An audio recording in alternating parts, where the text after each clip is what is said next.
Description: in 1920s Paris, struggling artist Juliette Moreau finds her fortunes transformed when enigmatic patron Alexandre Delacroix commissions her to paint haunting cryptic scenes. As her fame grows, Juliette discovers a chilling truth: each painting mirrors a real-life murder, and Alexandre's charm hides sinister motives. Drawn into his seductive web, she realizes he's using her art as an alibi while framing her for his crimes. Torn between love and survival, Juliette must navigate betrayal, ambition, and the weight of her complicity to expose the truth.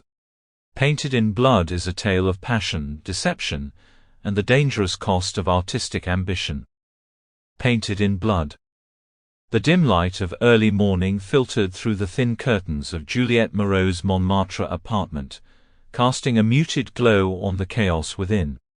Every available surface was covered with evidence of her work: half-finished canvases leaning against the walls, brushes crusted with dried paint left forgotten in jars, and palettes speckled with hues of red, blue, and ochre.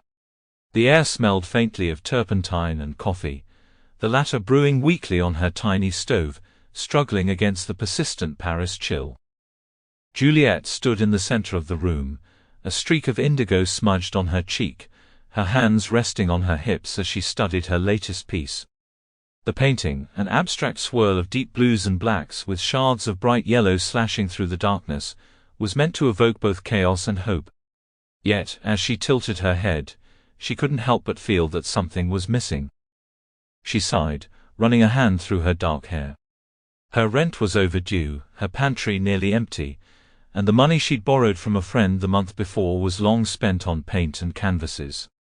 The life of an artist in Paris was supposed to be romantic, but Juliette had learned it was mostly a battle to survive. Despite her struggles, she couldn't imagine doing anything else. Painting was her lifeline, the only thing that gave her purpose.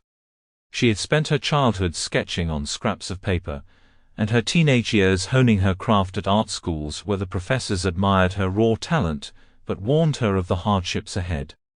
Yet no amount of warnings could have prepared her for the stark reality of her life now.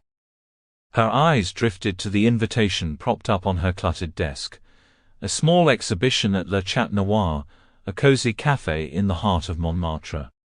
She had begged the owner, an old acquaintance, to let her display her work, promising to bring life and intrigue to the café's modest walls.